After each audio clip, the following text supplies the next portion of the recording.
এখানে আমি এসে দেখেছি আর্জেন্ট বাংলাদেশি পাসপোর্ট অনেকটা সহজে সপ্তাহখানেকের ভিতরে পাওয়া যায়, কিন্তু লন্ডন থেকে আপনি বাংলাদেশি পাসপোর্টের জন্য আবেদন করলে আমার বেশ কয়েকজন ক্লায়েন্টের 8 মাস থেকে 9 মাস এমনকি 1 বছর পর্যন্ত লেগেছে। তো এখন ওনারা একটা জরুরি ভিত্তিতে পাওয়ার অফ অ্যাটর্নি দেবেন, কী করবেন? আমরা এবং বর্তমান সরকার বলে থাকেন যে এটা ডিজিটাল বাংলাদেশ, এর এক ধাপ উপরে গিয়ে এখন বলছেন যে স্মার্ট বাংলাদেশ।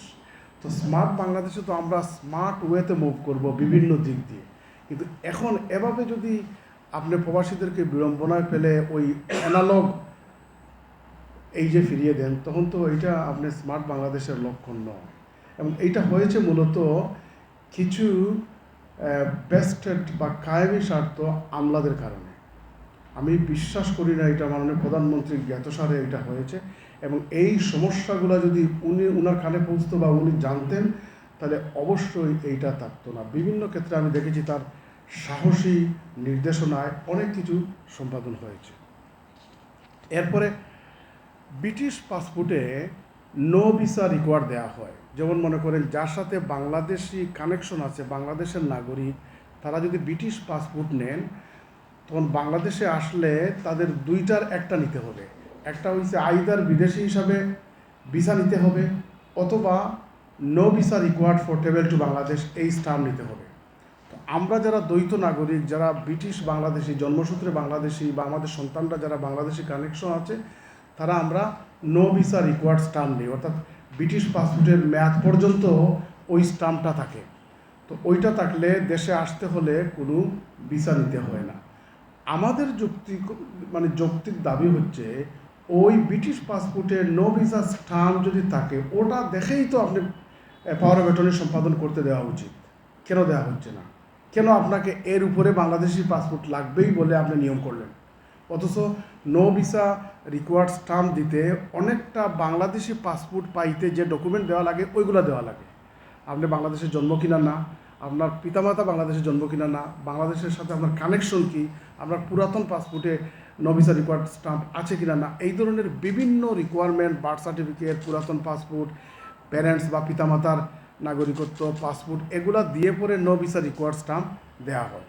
তো নো ভিসা রিকোয়ার্ড স্টাম্প যদি দেয়া হয় ব্রিটিশ পাসপোর্টে, এবং ব্রিটিশ পাসপোর্ট দিয়ে আপনি বাংলাদেশে আসতে পারেন কোনো ভিসা ছাড়া, তাইলে ওইটা দিয়ে পাওয়ার অফ অ্যাটর্নি কেন দিতে পারবেন না? এবং 2.5 বছর আগ পর্যন্ত, স্বাধীনতার পরে 50 বছর দেয়া গেছে, তাহলে এখন কেন দেয়া হবে না? নিতান্ত একটা আমলাতান্ত্রিক জটিলতা এবং হয়রানি, অহেতুক হয়রানিতে ফেলানো ছাড়া আমি কোনো যৌক্তিকতা বা যৌক্তিক কোনো কারণ দেখি না। আমি এখন পর্যন্ত দায়িত্বপূর্ণ কোনো পজিশন থেকে ওটার কোনো ব্যাখ্যা এখন পর্যন্ত পাই নাই যে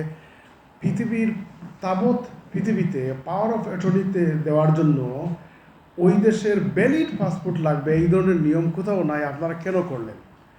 এর কোনো যৌক্তিকতা আমি চাচ্ছি না। আমার সাথে কথা হয়েছে বাংলাদেশের একজন সিনিয়র বিচারপতি, যিনি প্রধান বিচারপতি হওয়ার কথা ছিল, তিনি বর্তমানে লন্ডনে আছেন। তার সাথে কথা হলো পাওয়ার অফ অ্যাটর্নির ব্যাপারে। তিনি আমার সাথে একমত হলেন যে না, পাওয়ার অফ অ্যাটর্নি দিতে তো ভ্যালিড বাংলাদেশি পাসপোর্টের কোনো যৌক্তিকতা নাই, কারণ এইটা তো আইডি দেখবে যে ব্যক্তি দিচ্ছে ওই ব্যক্তি কিনা না, কিন্তু নাগরিকত্ব বা পাসপোর্ট পাওয়ার অফ অ্যাটর্নির সাথে সম্পর্কিত নয়। আরেকটু বলি আপনাকে, বাংলাদেশের সুপ্রিম কোর্টে প্র্যাকটিস করছেন আমার একজন ফ্রেন্ড, বাংলাদেশ সুপ্রিম কোর্টের অ্যাডভোকেট ব্যারিস্টার। তিনি বললেন আমাকে, বন্ধু, চিটাগাং পোর্টে তো অনেক বিদেশি কোম্পানি আছে এবং অহরহ তারা লেনদেন করতেছে, এবং তারা পাওয়ার অফ অ্যাটর্নি দিচ্ছে বিদেশি পাসপোর্ট দিয়ে। তো তারা যদি দিতে পারে, আমার প্রশ্ন হচ্ছে, তারা যদি দিতে পারে বিদেশি হয়ে পাওয়ার অফ অ্যাটর্নি চিটাগাং পোর্টে, তাহলে আমরা যারা ব্রিটিশ বাংলাদেশি বিলেতে বসবাস করছি, যারা অতীতে বা যাদের পূর্বসূরি অতীতে মুক্তিযুদ্ধে এত গুরুত্বপূর্ণ ভূমিকা রাখছেন, তাদের জন্য খামোখা এত কঠিন নিয়ম করার কারণ কি?